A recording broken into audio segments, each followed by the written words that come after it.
maaso era ajja kwokya.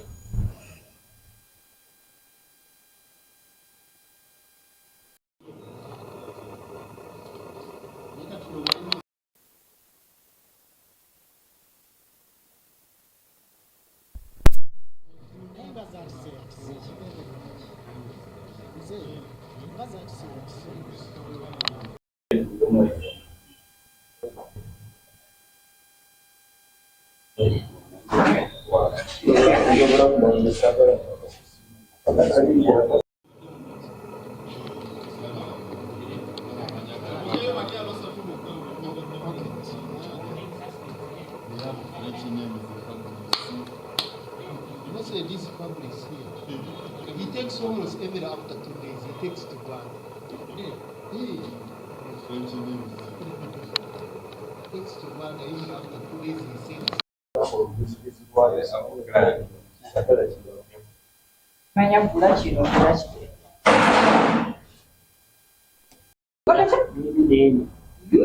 No, nina Samsung.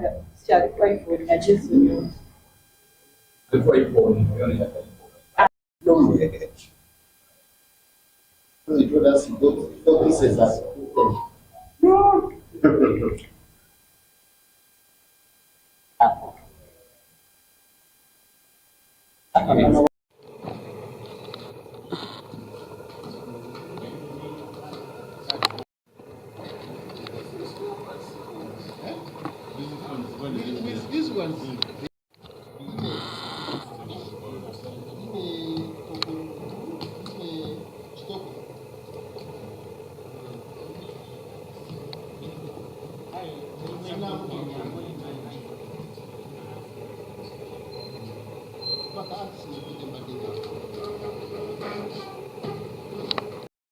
Like this one.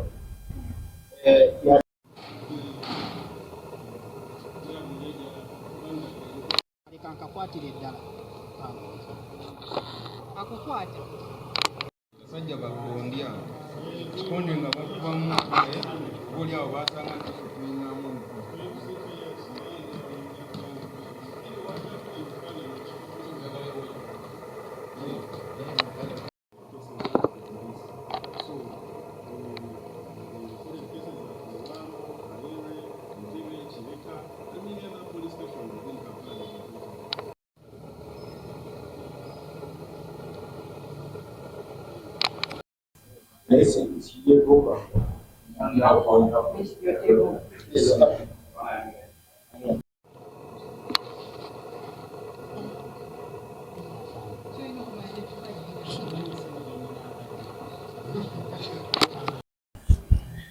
Tumumanyeko lya Maama Juma n'agambibwa okuba nti mutuuze we Kawempe zone mu Kampala Central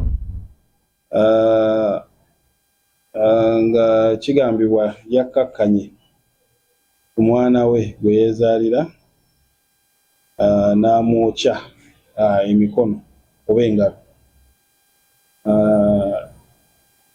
Ono okumwokya engalo ye kiddiridde kuba nti yali yabuza nusu 10 era omwana olwadde waka ng'alubuzizza amwokya engalo. So kunoonyereza kukyagenda mu maaso naye ng'omwana tusobodde yasobola okutwalibwa mu ddwaliro n'afuna obujjanjabi obw'amangu. Engeri gye kiri nti taata we tetumanyi waali, tulina ekitongole nga tukwata ne gavumenti betukwasiza ono omwana babeere nga bamulabirira nga bwe tugenda mu maaso n'okunoonya abazadde be. Okunoonyereza kukyagenda mu maaso tujja kuba tubabuulira ebisingako binaaba bizuuse naye nga omwana ayogerwako ye ayina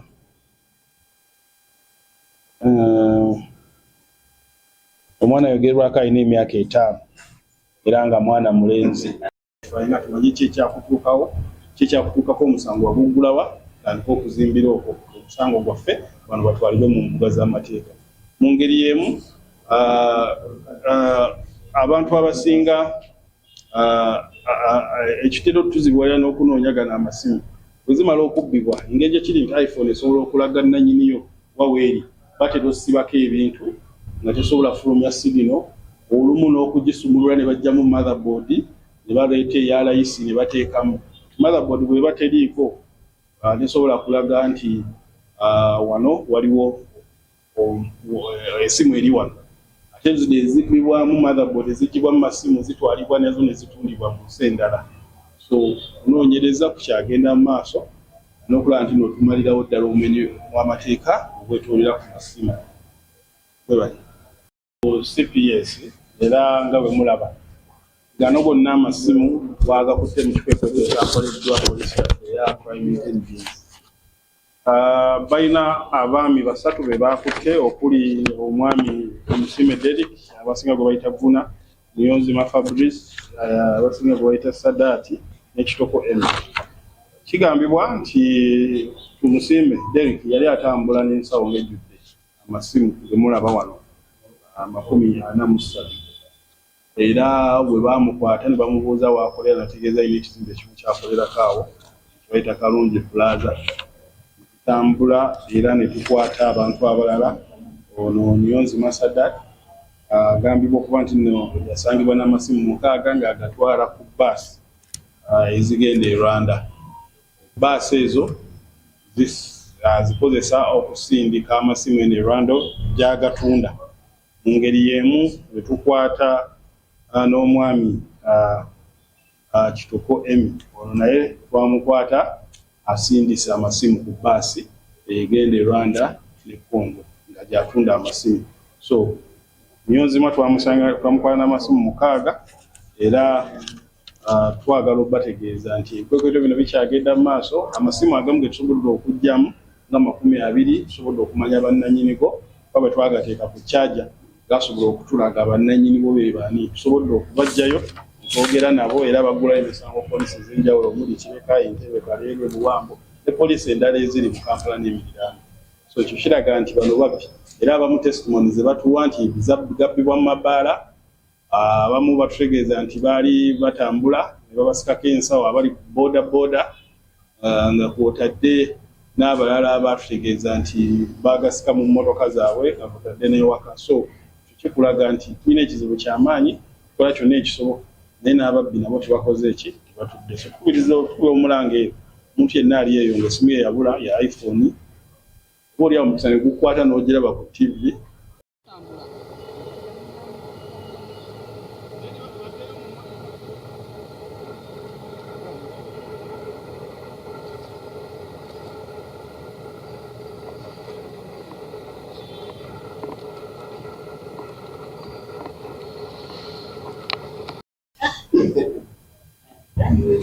If they are going to make They call it a Faraday cage.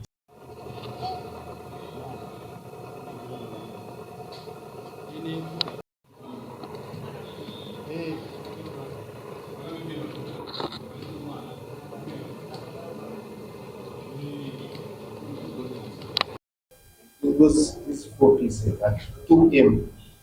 Before that, the bus. If you look at the car, by the airport, it's the code and open. That's what I'm saying. If you saw this phone like this with somebody's details, you may not use it.